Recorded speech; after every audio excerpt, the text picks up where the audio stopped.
Black Rosie Media back with another interview with the one and only Blake Bolden. Now, listen, Blake Alexis Bolden, we have had you on Black Rosie Media in all of our different iterations over the years.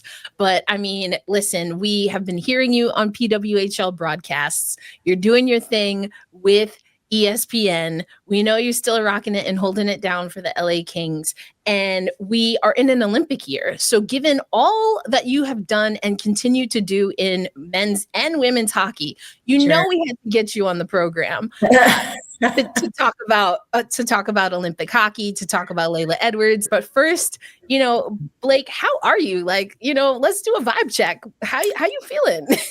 Oh man, I'm actually feeling really good. We were chatting a little bit before you press record, and I'm about to be an auntie to twins, boy and a girl. They were just born literally 30 minutes ago, and I'm really happy. I can't wait to get in my car, be the auntie that I need to be. We actually predicted January 6th, and it's January 7th. But yeah, I'm just really happy. Yeah, I'm good. But thanks for having me. I feel like it's been a while since we had a conversation. So I'm excited to see you and talk to you. I love that. Well, congratulations as the family continues to grow. Pretty close. January 7th. I feel like we'll take that. January 7th. I know. We'll take healthy babies. We'll just take healthy babies. Yeah. That part. Okay. So entering your auntie era. I love this. As someone who has been an auntie in so many different ways. We were also talking about that. I was like, welcome to the auntie life. It's a lot of fun. I can't wait. You'll be the fun auntie, the athletic, sporty spice auntie, the do whatever you want when you're at my house auntie. We're going to play some sports. I'll get you your first pair of skates auntie. Let's do it.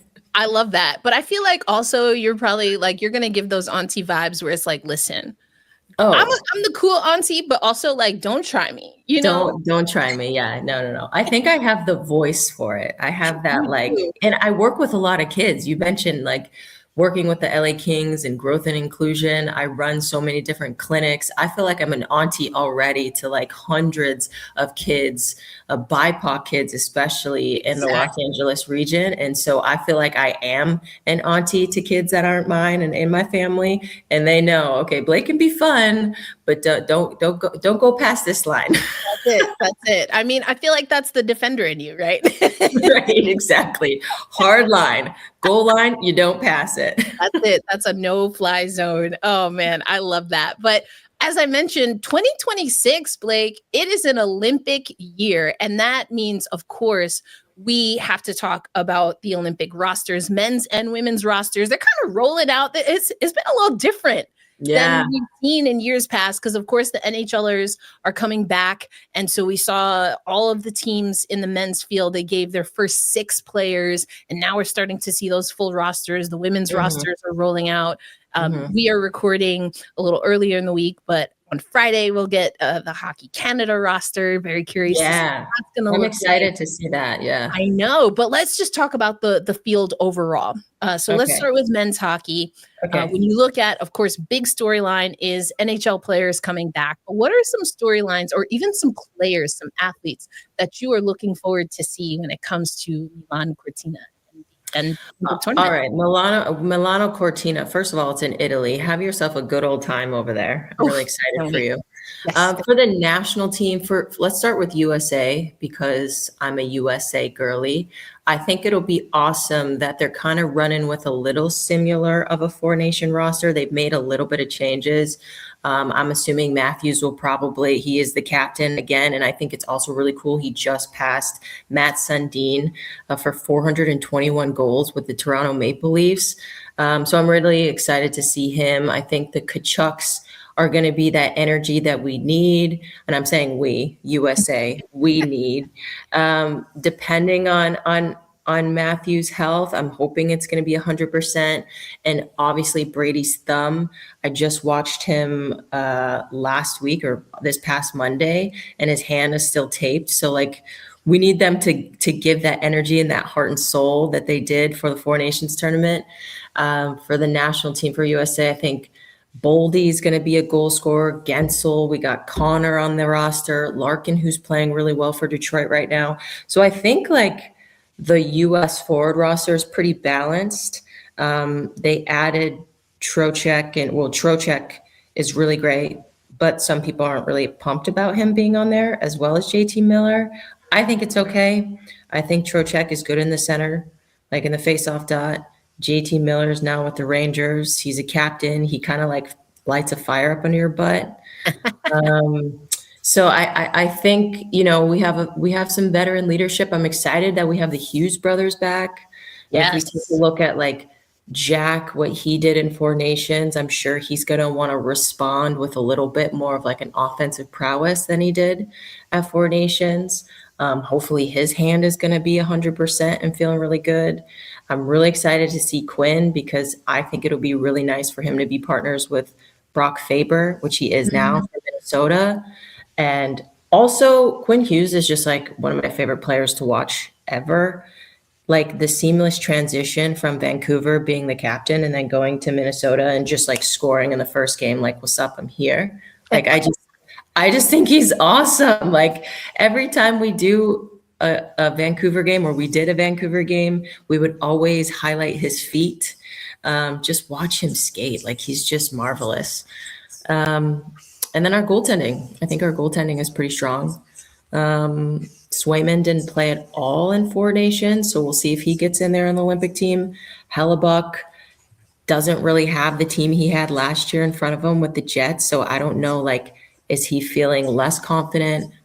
Okay, that it's like a switch and on a different team and a different mindset. Like he still had that orthoscopic knee thing at the beginning of the year. So we'll see. I mean, I think, and then when we can go down the Canadian roster, like I think if we compare the rosters for USA men, I think Canada might have a stronger forward roster as far as like forward scoring prowess. Like the US, yeah, like you can't deny McDavid, who started slow and now is like leading the NHL. You can't deny, who am I going to say, McKinnon, right? Point per game, just like on a tear, like he's a machine. Yeah. Like Macklin Celebrini, top 3 in his second year in the NHL. Like all of that's really exciting. And then you add Crosby, like literally one of my favorite players of all time, who he just passed Mario Lemieux in the scoring record. So I think that Canada has a better forward roster. I think that we outside of USA, outside of like Cale Makar, maybe has a better defense side. And I think US has some decent goaltending. Like Canada doesn't have terrible goaltending, but I think, you know, there's no Aiden Hill for Canada. There's no Montembeault anymore like they had for Four Nations. I think what is it? It's Binnington, Kemper, my LA Kings guy, and Thompson, right? So if I'm going to pick a team that's going to win, is that what we're doing? Are we doing that? Yeah, you can go there if you want. We can do it now. I don't want to do it. Okay. All right. Yeah. Okay. I only for sure know about Team USA women's winning. That's what I know. I mean, listen. That's what I know. What I know is I love this. No, I love this. And I mean, Yeah, I just went on a rant. So you can ask me any other questions that you feel. No, we're keeping it. I'll make it look good for you. But we keep it because what I love is, being not quite an A1-D1, but pretty close. But being, squarely in the we root for everyone Black, especially named Blake Bolden. I have been keeping up with what you've been able to do, especially on ESPN. And you are showing that you still have these skills out here. And so some of these Olympians, you've been able to, you've been able, I mean, that Macklin Celebrini. Do you know how viral that video is? I consistently get followers and reposts on that video like every single day since it got dropped. Like it's got millions of views. It's awesome. People who don't know who is this girl? Where did she play? It's hilarious. You're gonna learn today. But that was such an iconic moment. And in the moment when we shot that, what was that, in September? Player Media Tour in Vegas, in Henderson, actually. Henderson, yes. Macklin was he was like, I was shocked he got 2. I was like, oh my goodness. I lost. I completely lost in this target match. And so the fact that I was like, well, I guess I have to get 3-1, and then I got it. That was awesome. It was awesome. Yeah. It was definitely awesome. And it took me back to the times where I was lucky enough to see you compete, not once, but twice in the hardest shot competition when you were playing pro. To this day, I've said this before, to this day, you know, we have some questions from our Black Rosie media staff that are going to circle back to this. But I mean, you know, like I have told this story so many times before. People are like, Erica, how did you get into hockey? Because like hockey was not a thing for me as a child. Like I was an adult rink rat. And first pro, well, not technically first pro game, first pro regular season game that I ever went to was the New York, at the time, Riveters hosted Boston Pride. First game, first matchup between those two teams. And I'm here with my sister. Like she was the one into hockey, watching that 2014 Olympics. Shout out, sis. Shout out to sis, Jessie. And only thing I knew about hockey was Mighty Ducks and that, you know, I'm a defensive girly. Any sport, I love watching defense. And I was like, okay, well, in hockey, you know, you gotta block shots. That's what you gotta do. Someone, number 10 on Boston, coming up. That was number 10 then, yeah. Yay, that's it. Number 20 came later. But number 10 on Boston coming through and just like bang, bang, bang. And I was like, yo. Yeah, shots per game were pretty heavy then. Oh, I was 7 shots a game. I was like, yo, New York's got to step in front of that. And then I was looking, I was like, yo, I think she's Black. Blake Bolden. That is, to this day, why I got into hockey, have a whole career now, getting ready to go to my second Winter Olympics because of your shot. And I mean, that's where the love started, man. I'm telling you, Blake. Full story. That's a full circle moment. That makes me feel so proud. Full circle. So when I saw the Macklin Celebrini video, I was like, yeah, that's what I know. That's my favorite hockey player, y'all. That's what I know. And I was like, I know that's right. I know Blake still got it. So I love I still got it. I didn't retire because I wasn't good enough. I retired because I needed to make money. I retired after winning Defensive Player of the Year. Like I could have kept playing and I just chose not to because I felt like maturity wise, I needed to start thinking about my future. Now, do I wish I was still playing when I'm walking into these PWHL games and they got 10,000 fans? I'm telling you, like 16,000. Wow. Crazy. Yeah. Crazy. You could still crush it. We got to get like, you know, like something that I believe it. I believe it. I mean, like you said, we already have the viral video of you taking on NHLers. So I'm just saying, like, let's not do that. Olympians. Yes, that's right. Celebrini, third in the NHL in points. Okay, hey, come on. Oh, okay. Like you're out here doing it. And I mean, you know, you mentioned Sidney Crosby. I mean, the videos has been fantastic. I do want to stay there because I think for representation, again, as someone who's seen your career, but also knows that it's taken a while for Black women who love hockey, who've played hockey like yourself, to get more integrated into hockey broadcasts at all levels. I think it's phenomenal. I think it's phenomenal to see what you're doing and that you are able to relate. And for people who cover hockey, it's not, or I should say, I'm not surprised to see men's hockey players, women's hockey players being able to connect around hockey, because I mean that's the sport that y'all love, the discipline that you have created and curated. But like you said, you got so many views on that one video, but just pulling back in that whole series, I mean, what have you learned about how people are receiving you, Blake Bolden, being able to talk to these NHL players and, like you said, now Olympians?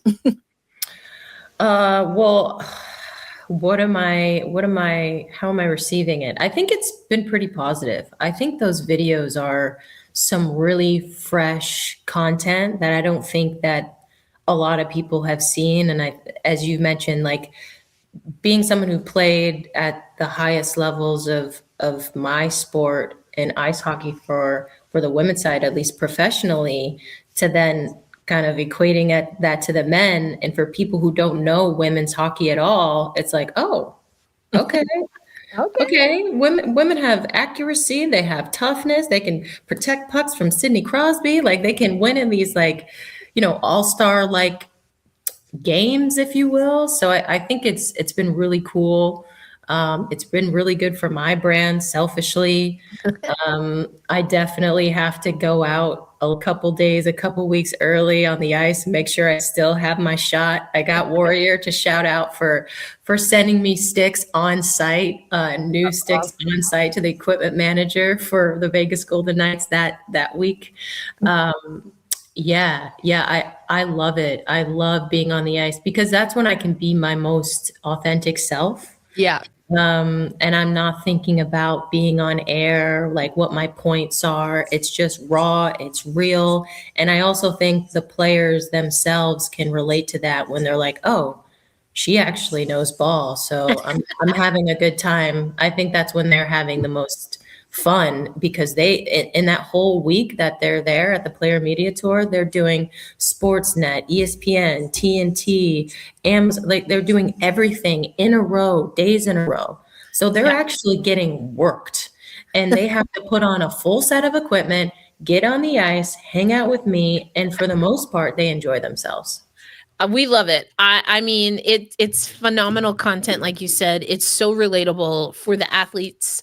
But then of course for us viewers as well. I mean, I'm okay if you want to take it to women's hockey, let's that would be cool. I haven't gotten any asks from the PWHL, but I mean, I think we could do that for sure. I would be totally willing to do that. Get someone to sponsor that. I'm just saying, here you go. Free ideas. There you go. There you go. 10%.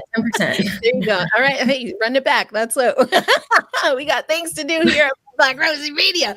But speaking of women's hockey, let's go to the women's hockey Olympic tournament because the tournament has expanded. We get more teams. So that's how we see teams like Germany and France come in. Yeah. And then we, of course, have the usual suspects, the United States, Canada. I think Czechia, Finland, Switzerland have also, again, they're kind of jockeying for that presumptive kind of third ranking when it comes to the women's tournament. But you never know. Yeah. You never know. Yeah. What's standing out to you about this women's tournament? Well, one thing that is really cool about this Olympics, and I've been able to talk to some of the women who are playing in the PWHL, which I think is awesome, is that they're not centralizing themselves this year. They're not taking themselves away from their college teams, which really stunk. Like when I was playing at Boston College and Kelly Stack and Molly Schaus had to be ripped from our team. And that was pretty much like our defensive backbone and our lead scorer. Our stats and wins and losses definitely dropped when they were gone. And it stunk, right? So I think that's really good for the sport, for the players collegiately and then professionally too. Lee Steckline was talking about it and she was like, yeah, it's actually really nice. We get the practices, we get the games. I'm looking at rosters and the PWHL social media and there's players on pretty much every national team, it seems like, that are playing in the PWHL. Like there's so many Czech players that I didn't know of that are just like, yep, they're on Vancouver, they're on this team, they're on that team, they're on Montreal. And it's really nice to see everyone kind of in their own. It's like the NHL, this is the game has risen, right? And you don't have to pluck people from their situations, their teams. You look at a team like Minnesota who has 6 freaking US national team players on their roster. They have their own little group going on. So I really think it's good for the game. Like it elevates the game. And for these teams, like I'm just excited to see how it goes down. Like, yeah, you mentioned Finland, Sweden, Czech Republic, like who knows what's going to happen. I feel like Czechia has a really good shot to like wiggle their way in there. I mean, and it's been really, honestly, a few years now on the women's side, the men's side, including in juniors. I mean, we see exactly. Czechia is doing in juniors. I think that this is a team that across the board or a federation, I should say, that across the board is really investing, or presumptively is investing, and seeing the fruits of that investment. Because yeah, Czechia is looking pretty good across the board. Really good, really good, really skilled. They are physical, like, So physical. and I also think, like, because of the PWHL, I wonder how the physicality is going to be in the IIHF. Like, what are the rules? I mean, you should know as Black media, like, what are the rules? Is it like same rules or IHF rules? No checking for women? I'm actually curious about that. Yeah, so it's a great conversation piece that has been happening in women's hockey for a little while now. But to your point, it's going to be the IIHF rules. As far as we know, that's the governing body, and all teams qualify through IIHF. And so there has been conversation, though, as to whether the IIHF will open up the parameters of what we've seen and how women's hockey is officiated. Because as you know, I don't need to tell you, this idea or this concept that women's hockey is not physical, that's never been a thing. That's just something people falsely say. Sure. It's just whether you're able to make those hits legally or not, or, and that's the, and when and where the contact is happening. And of course, also hockey is regulating hits above the shoulders a little bit different. So there's that element. But I think it's going to be really interesting to see. And I think we've already seen that the PWHL is impacting what we're seeing at the international level. We've seen world championships change their schedule, or will be changing their schedule to accommodate what we're seeing in the PWHL. So I guess we'll find out, but we'll find out, but it's about to be crazy physical. Crazy. Well, and I think, again, this, but international hockey has always been crazy physical. Crazy physical. Yeah. Absolutely. I mean, you played in Lugano, and you've competed coming up for US in the USA hockey pipeline, which we'll talk a little bit about. But I want to stick with USA hockey, because another big storyline here, of course, is Laila Edwards, someone from Ohio, just like yourself. Now, she's already made Black hockey history by being the first woman to make a senior national team and compete at the international stage for the senior national team, a Black woman. And, you've been in the pipeline. We've seen Kelsey Kolzer be in the pipeline. I mean, it goes on and on and on. But Laila Edwards has already been the first woman to compete at the international stage on the senior team, and will be an Olympian. So the first Black Olympian for USA hockey, happening in 2026. What does that mean to you? Again, as someone who's been a trailblazer time and time again, first Black woman pro hockey player, what you've done at Boston College, what you continue to do again on the broadcast side, and to see Laila Edwards be able to make history in this way, what does that mean to you? I feel like we need fireworks. I feel like we need fireworks and horns and clapping and applause. All of it.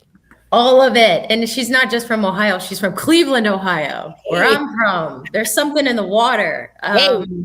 No, I'm overjoyed. I love Layla. I love her sister as well, her family, her mother. Like, I watched Layla most recently in last year's Frozen Four national championship game, where I called with AJ Maleska, where I was actually in between the benches, and Layla just ripped that tournament to shreds. Like, she was all over the ice, playing forward. She is one of the most dominant difference-making players I've seen, especially in college hockey. And I love that she's from Cleveland. And I don't remember, she discusses a time where I came to Cleveland and spoke to her and her team, because we actually grew up in the same organization, like the Cleveland Barons in Parma, Ohio. And she was obviously on a different team than me, but we grew up in that. I was on the 91 Cleveland Barons. And I guess I had come back to chat with her team, and she remembers that. And she often references it as if I was a role model to her. And I think that's such a beautiful thing. That was my purpose when I continued to play pro women's hockey, was just to motivate and inspire And now for her to be her own first and to be able to continue and motivate and inspire young girls of color to know that they can actually make the team, because I was just trying to make the team. And so for her to actually get the spot and her name not be called over is just, yeah, I mean, I can't wait to see her just take that first couple strides with that USA jersey and her name being called. It's going to be such a moment. Yeah, I love that. And I mean, you've spoken so openly about what your journey was in the USA hockey system, including at times the disappointment and having to. Yeah, my journey was terrible.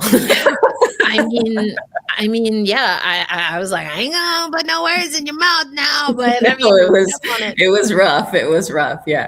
And the fact that I think there's so many things in what you just said that really stand out to me. I have not had the honor yet of speaking to Laila Edwards, but I've interviewed you and we've spoken casually multiple times over the years. And I'm not surprised that you don't remember going back. And I mean that because that's just what you do, Blake. You know, I remember one of the first times that I interviewed you because you were playing pro hockey, but still having to work after, you know, finishing up Boston College, and you were working with a nonprofit and you talked about, you know, incorporating your love for being athletics and being athletic, but also this reach back mentality. That's always been a part of what you've done. So I'm not surprised that you went back. And I'm not honestly surprised that you don't remember, because I don't think that it's probably something that, again, you just did. And so I don't know that any one time that you've reached back to talk to a community, especially from Cleveland, Ohio, especially women, and like you've said earlier, BIPOC play. It doesn't surprise me that was just another day for Blake Bolden, because you've been doing that well before the cameras and the viral moments with Macklin Celebrini. Like that has been your identity. So that doesn't surprise me. And I think what's beautiful in hearing how Layla speaks about it now is that I see exactly what she told you or has spoken about with regard to you, because I know your path very well and I'm learning hers from a distance. But the way she carries herself with such poise, her demeanor is calming but loving at the same time. I'm not surprised that meeting you impacted her and has created what we see now in Laila Edwards, especially, you know, in how she is very candid, but also very proud and takes responsibility for what women's hockey will be, especially for Black women in the future. So that doesn't surprise me at all. Oh, thank you. It really takes a village. She speaks very highly of her family. Like we mentioned, her sister Shayla and her mother, and she just seems really grounded and not just like poised and kind, but she's strong. Like, oh, so strong. Just like her presence when you see a body like Layla walk into the room. I remember we hosted a rivalry series for the LA Kings in crypto a couple of years ago. And I saw her sister, her mom. We all took a photo outside of crypto, and she's just like a rock. Like, so big, so strong. You're just like, oh yeah, no, I don't want to run into you. Just take the ice. Like, you got that. Just go ahead. You got that. No, she's incredible on and off the ice. So I'm very excited to see her play. And now she's playing defense as well. Exactly. And so I want to talk to you about this because, you know, I think that in speaking to athletes, especially athletes that came up at a certain time, switching from forward to D is not the easiest thing to do. No, and remember that Layla is actively playing forward at Wisconsin. So this isn't like, oh, well, you know, she switched and was able to go to, you know, and win 2 natties because she, no. She switched to presumably, right, make and be a part of this USA hockey roster. Yeah. Can you technically tell me from your vantage point what that takes and what that says about an athlete who at that point in their career, at the height of their NCAA career, going into now an Olympic roster, what does it take? What kind of skill set do you need to be able to make that switch and to make it effectively at the highest level of the sport? Well, first thing that comes to mind is just hockey sense, because defense are always on forwards about their lack of like brain cells sometimes. And that's all in playful jest. Like, obviously you have some incredible forwards. You talk about MPP, Hillary Knight, Kennecourt Schofield, the list goes on and on.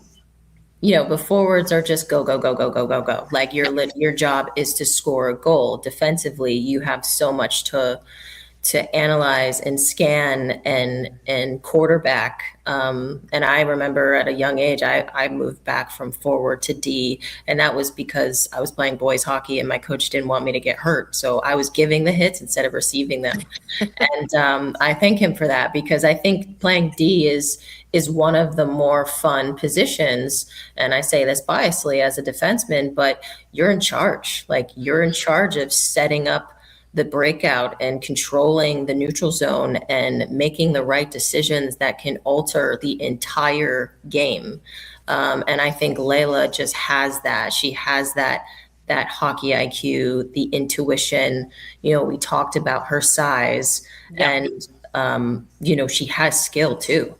If you watch Layla, like, she can take a couple of strides and she'll be gone. At 6'1", but then she also has the hands to be able to toe drag, but she probably won't toe drag if she's the last one back. But if she's supporting that, being that fourth forward, if you will, just jumping up in the rush, like, she's able to really make a difference offensively, but then also has like the reach and the size to kind of box out and keep players to the outside.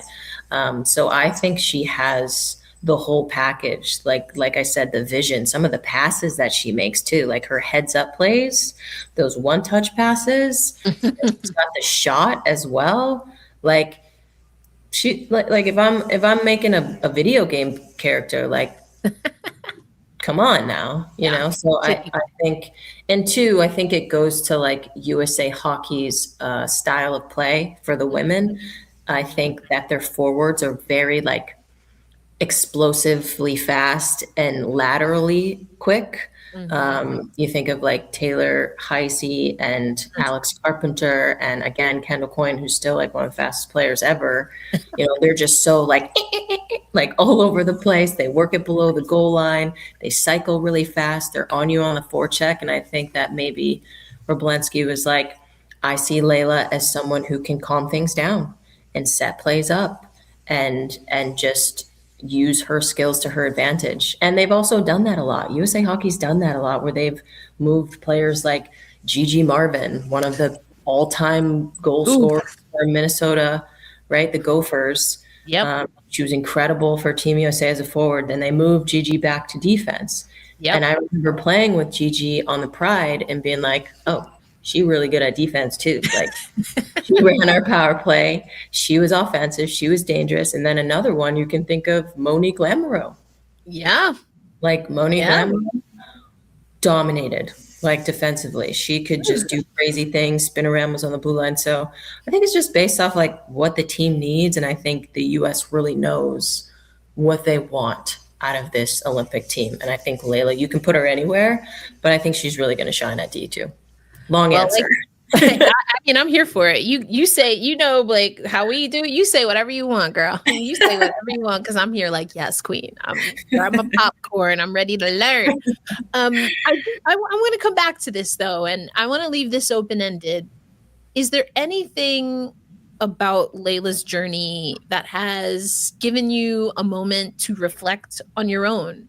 And in any way, shape, or form? Again, we've talked about that hurt heart space that you've had throughout your USA Hockey journey. But I wonder, has any of that come back up? Or is that just of being like potentially being on the Olympic team in like 2014? Yeah. Or something like that. Yeah. I have worked through that pain. I think the whole reason why I went to Switzerland was to get away from that pain. And I wouldn't say run away, but just get into another headspace. Yeah. think what was that, 2018? That was Pyeongchang year.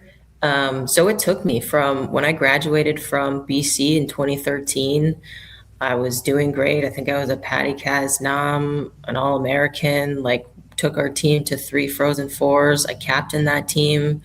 I don't know where I was in points nationally, but I was a pretty good collegiate player, and I was just consistently being invited to these U.S. Camps, if you will, and getting cut. And it was just gut wrenching. Like I was like, I'm so sick of this nonsense. Then not getting a chance to compete, and yeah, I think it took me 4 or 5 seasons of playing to really get over it. And now where I am in my career, where I can just because I retired also when I was still good at hockey, so I feel like I went out when I was still on top. I don't feel any type of like regret or anything like that. I think my career has really been shaped by not making that Olympic team and kind of lighting a fire up under me to be like, oh, okay, well, I don't need a gold medal or any medal to realize what my value and worth is as a person. So I went through that, and yeah, I can honestly say that I'm very truly happy for Layla to be able to be the first. Like it's nice. I don't want to be the person that's first this, first this, first this, and then there's no first for anybody else. Like Layla earned that first. So I'm really pumped. And I think too, I'm really pumped because of the type of person she is too. Like it would be different if she was not who she is. I think maybe if we're being but yeah, I've worked past it, you know. I'm married now, maybe gonna start a family. I'm working in broadcasting. Like I look back and I say, thank you, Katie Stone, for not picking me. My life is better without you. Hey, life sounds good. Life sounds great. And as I've mentioned a few times, you continue to give back to the sport and to BIPOC athletes just overall in and showing a framework, whether, you know, it's Play It Again and just access to resources, what you've been able to do in bringing awareness to teams in Africa through what you do in the summer in roller hockey. Yeah, like I've been keeping up, like I've been keeping up. Yeah, I think it's beautiful. I think it's beautiful, and I'm grateful for you. You know, being willing to share your process. I do remember when you went to Switzerland. I was testing your Italian. I might have to circle back there because I'll be in Italy. I'll be in Italy. You know Not so what? far. Just download Duolingo and just do that Listen, for like all right, I'm gonna do that. You get your track, you know, you go on like a run where you get them days and days in a row and you just build up your points. All right. But I only learned from speaking to my teammates because I was the only person, one of two of the only people that spoke English on my team. Oh wow. Oh wow. Like you were Monica from Love and Basketball for real. Yeah, he says to pass the ball to you. That was what it was. But you know what's also really funny? Nicole Valario, who plays for the Sirens right now, I was on her team in Lugano when she was 15, when she was 15 years old. That's insane. I love that. Oh, Yeah. full circle. I love Yeah, it. I love it. Oh man. Okay, so we talked about women's hockey, men's hockey for the Olympics. I am going to come back to you. We'll stick with women. Well, actually, no. I'm not going to take you off the hook here. Men's and women's, 3 teams. Who makes the podium? Okay. I'm gonna go men. Canada, only because of their scoring prowess. Like, I think it's really gonna be hard to stop McDavid, who's like not human right now. I think the U.S. Yeah, I think U.S. comes second there, easy 1 or 2 or flopped, but Canada is favorited, U.S. second, and then third. I don't know, Germany. Maybe. Okay. I love me some Leon Draisaitl. I love it. Okay. let's say U.S. women definitely is number one for me for gold. I mean, you can't take everything from the rivalry series, but a 24 outscoring a 7 to Team Canada, that's huge margin. That's And I'm not saying that they're like going to go over there and wax anybody, because I feel like once you get on that stage, like the emotions and all of that takes into account. And there's been multiple times where US has been in a dominant position in a game, and then MPP says, "Just kidding. No, nope. no. Has arrived. Yeah, you can never count out MPP in the Captain Clutch era that she's always on in the consistency. But I do think US will probably come on top, Canada maybe second, and then we'll go for Czechia for third. I love it. Okay, I love it. I love it. And then if we do Paralympics, right? Yeah, para. See, I want to talk about para because we had the first women's para world championships. Now, technically, para or sled hockey is, unisex, or it is mixed. It could be, in theory, a mixed roster. It pretty much never is. So we got to work on that. Yeah. IOC. We got to work on getting the women in the Paralympics for hockey. But this could be 5 gold medals in a row for USA. Unanimous. You're taking USA at the top. Unanimous. I love it. Yeah. I love it. Yeah. And then probably Canada in there at 2. Have you tried sled hockey though? I have not. Oh my God, it's so hard. Yeah. I believe it. It's so hard. There's so much going on. You got the picks on your stick. You got righty. I'm a righty dominant person. I can't be stick handling underneath the sled. I don't know how they're passing. They're like hitting each other. The shots are it's wild. Like in your shoulders. Yeah. Oh my God. Dying. I bet. Like so much. So much respect. I do have strong. Maybe that's what I need to. I've never played ice hockey. I've never played roller hockey or ice hockey. I've done deck hockey. That's I know. I can skate because people ask me. I can skate, y'all. I don't know how good I would be skating backwards, so I can't play defense. I believe in you. If you need to come, we're gonna make a set. We're gonna make a show into that. Just Black Rosie Media. Let's make that happen. All right. Hey, listen. That would be really fun. We'll come out to Cali. That would be a lot of fun. I've been dying to do it. I just, I ain't get there yet. We're gonna make it happen. Yeah. We're gonna make it happen. Okay. Let's go to. We'll start wrapping up here. We talked about your broadcast career. And I mean, you're all over the place. You're crushing it, and you made a return to women's hockey, joining the PWHL this season, which has been awesome. You talked about doing NCAA, which I love. But first question is, how have you seen yourself grow? I mean, we talked as you were getting ready to go on camera. Every once in a while, we'll text, especially when you're getting ready to, want some notes on the Seattle Kraken. Kraken game. Let's go. We got a few Kraken players and prospects. That's it. Let's go.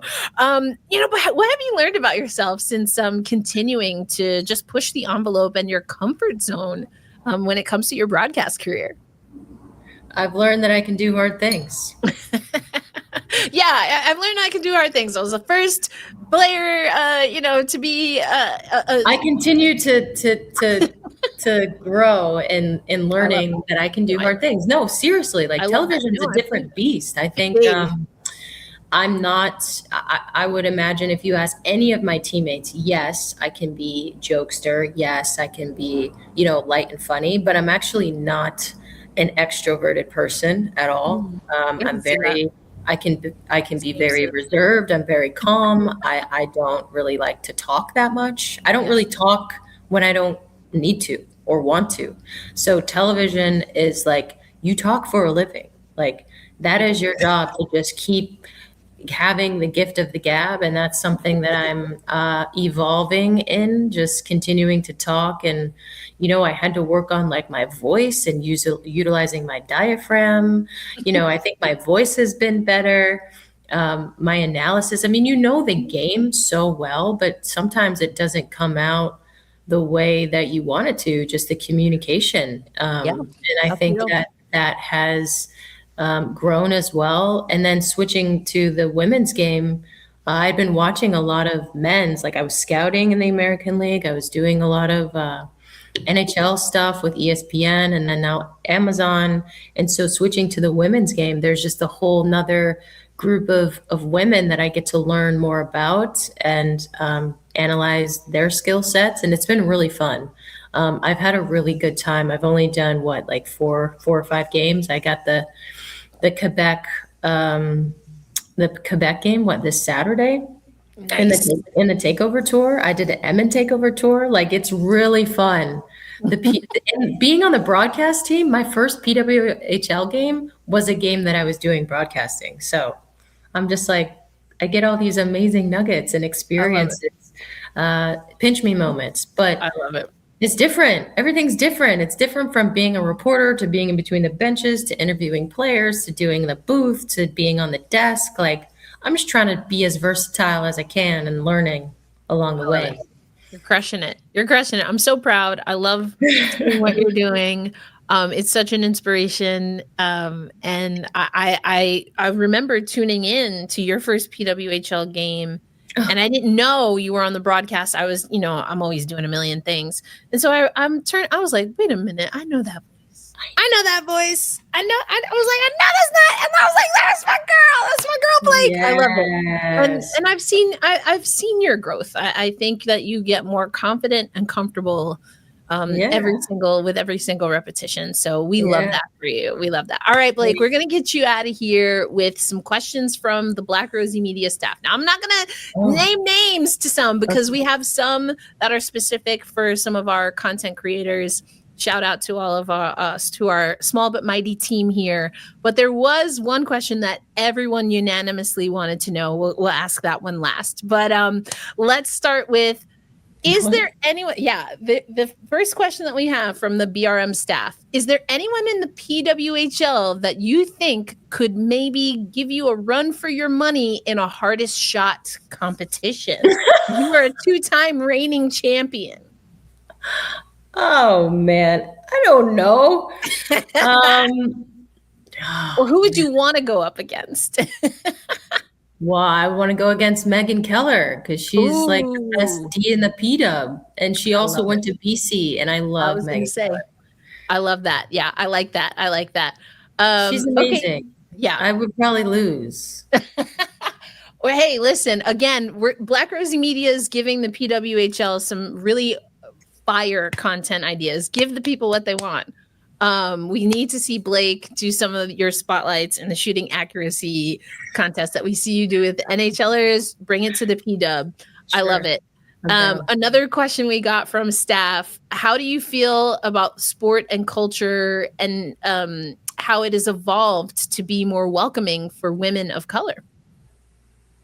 I think the sport and culture is, well, I feel like the women's game. Are we talking about the women's game or just in general? The women's game. Yeah, women's game. Well, let's start with the women's game and then in general. Oh my gosh. The women's game is probably one of the most inclusive spaces just ever. Like the fans are so positive. There's families there, people of all different backgrounds, ages, colors. And it's not based off of what market you're in. It's like all across the board. So I think that the game is just growing so much. And then, we have more Black players playing in the PW. Like we got quite a few. It's not just one or two. Oh, no. It's more than a few. Yes. So I think it's we outside. Yeah, we are the melanin's outside. Hey, I love it. I love that. Yes. I think it's definitely growing. And we love to see it. We have another question. It's going to go to your time specifically and your role, I should say, in scouting with the Kings. What is the most helpful thing when it comes to scouting when you're trying to predict player potential? Like, what are some of the things that you kind of rely on or that you have found to be good indicators of a prospect's potential? Good indicators. I think a lot of scouts, because stats and analytics are there, And I think that's something that you can project, and you can be like, oh, so-and-so, they're drafted. This is like where they're projected to score in points and yada, yada, yada. I think for most scouts, the eye test is like the intangibles and the consistency of how someone is trying to show up every single game, no matter the circumstance. And I think of a player like a Kiefer Sherwood, who I've seen play on different teams in the American Hockey League, Vancouver, Colorado. Now he's leading scorer of Vancouver in the NHL right now. And he also was leading in hits or something like that too, like by 60 plus hits. Like a player like that, that's just got that energy, that doesn't take shifts off, that can be emotional in a positive way, an asset on a team. I think probably scouting is mostly for like the intangibles of like how someone's showing up in a game. Because the scoreboard's going to say what the scoreboard's going to say, or the box score, or whatever, after the game. Yeah. So I think that's probably it, and that's probably my best example right now. Okay, I love it. And then this is the question that everyone on staff, myself included, wanted to hear your response to. Okay. Have you been watching, or did you watch Heated Rivalry?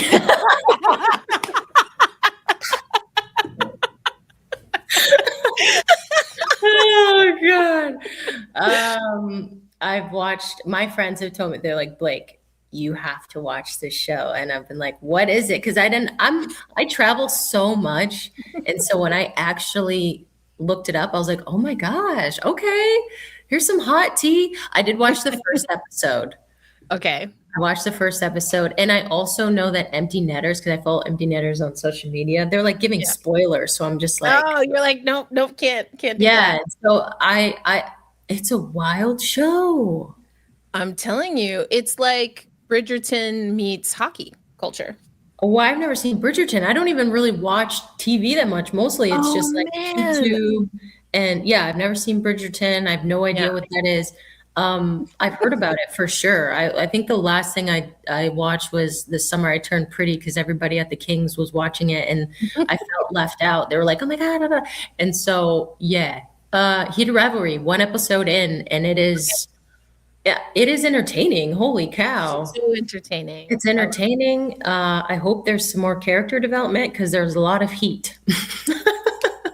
Hey, it comes from the, as we say, smut genre of literature. Yeah. So. Did I tell my husband I'm watching Heated Rivalry? He'd be like, what? What is you should be working right now, woman? I mean, but it's kind of research. It's research. You have to have your finger on the pulse. Yeah, and that's definitely what everybody is talking about right now. And everyone is talking about it. So yeah, for research purposes. I had a friend that doesn't even watch hockey text me, multiple people, have you watched Heated Rivalry? I'm like, I'm watching this. I have to watch it. You have to watch it. I did not read the books. Me neither. And so but see, I'm the kind of person that once I latch onto something, I'm like, okay, tell me all of the things. Where do I find out more? That's how I got into hockey. I was like, oh my gosh, now I need to know who is number 10 on the Boston Pride, all of the things. Tell me all of the things. So I've really enjoyed it. I think you should stick around. Try it. Okay, I'll watch an episode today. Development, and adaptations can always be a little tough, but I thought it was extremely enjoyable. As someone who does watch, I do enjoy a good series. I love watching film, and I can be like really critical of things. Because I just love watching film so much. I thoroughly enjoyed it. It's not really a spoiler, but you might have seen Harrison Brown makes an appearance. No. Where? What episode? I believe it's episode, Rachel from Black Rosie Media confirmed this, but I think it's like around episode 4, somewhere in there. Interesting. Brownie Harrison Brown, what a name! Wow, I'm telling you, Harrison Brown, hockey player, pioneer, just like yourself, for transgender hockey players, turned director. Directed a film also. Fam, okay, we got to get you on the film side of hockey. Harrison Brown directed a film that stars Carly C.J. Jackson. What? Oh shoot! Oh, that's really cool. I think Brownie. I think so. Yeah, Brownie and his sister have written a book. Like Brownie's been doing it on the media side, but in a totally different way. So yeah, we got to get you. I think it's called Pink Light. I think is the film. Hold on, I'm gonna look this up real quick. Okay, well that's cool. Yeah, Brownie. I remember playing Brownie. I mean, we love it. Yes, Pink Light, a short drama directed by former pro hockey player Harrison Brown. That's so cool. And Nicolette Pierce, starring Carly C.J. Jackson. And basically, Pink Light is a story. It's a story that Brownie wrote about his kind of love story to hockey. Oh, wow. While figuring out, this transition, because Harrison Brown was the first transgender player in the NWHL, played for the Buffalo Utes. Actively play while identifying as transgender, and has since made his way through media. So now you've got two assignments: Heated Rivalry and Pink Light. Pink Light. Okay, I'll probably ask you to text me the Pink Light, the name, but I can remember that. I haven't seen it yet either. But also, we're always going to support. Yeah. Before you go, I have this book right next to me. It's written by Julian McKenzie, and he made this book, Black Aces. Oh, it's out. It's not out. I just got my copy because I was in Ottawa. But I'm reading it right now, and I feel like you would appreciate this, and anybody else who would appreciate this. I gotta check it out. I think it's out in February. I spoke to him a while ago. Oh, yes. Shout out to Shireen Ahmed. And we were specifically, I am an unofficial Black women's hockey historian, so I'm very grateful that he reached out. But we talked about you, of course, but more so we talked about Kelsey Colzer, because I think he felt confident in your story. Felt confident in your story, felt confident in Sarah Nurse's story. We've got Sophie Jakes coming up. We did talk a little bit about Laila Edwards, as I recall. This was like a year ago or something. But we specifically talked about Kelsey Colzer, who is also someone who's played forward in D. Yep. Kelsey Colzer, chapter 18. So I'll read this, and you're probably in here. Well, you let me know. Yeah. I got to check it out. I was thinking about that. It's so funny that you mentioned that. I was thinking about that the other day. So, I love that. Well, all of the things. So we got Pink Light, Heated Rivalry, and Black Aces, right? Black Aces. There we go. We love it. Sure. Well, sure. Blake, I mean, it's always so much fun. I mean, we caught up just kind of, off camera for a little bit, and that was a delight. And then, of course, being able to just kiki and chop it up about all of the hockey things is such an honor. I mean, I'm so grateful that my sister got me into hockey, and I got to see your slap shot in that game, that wild and crazy, very super mega delayed game. But you know what? We're still here, and I love that. I'm really happy that you're in our space. So you can always bother me, and good luck at the Olympics. I'm really excited to follow you. I'm so excited. And thank you for answering the questions from the team. They're going to get a lot of fun out of that. But hugs from a distance for now until I come out to Cali, or we cross paths down the way. But I'm super excited. We're going to have to follow up on me getting out on the ice, or at least on some skates of some kind. Because what a better teacher than Blake Bolden. So, but we will end it there. Good luck, best of luck, bon chance, felicidades, all of that. And we cannot wait to see what is next for you in your career. Thank you.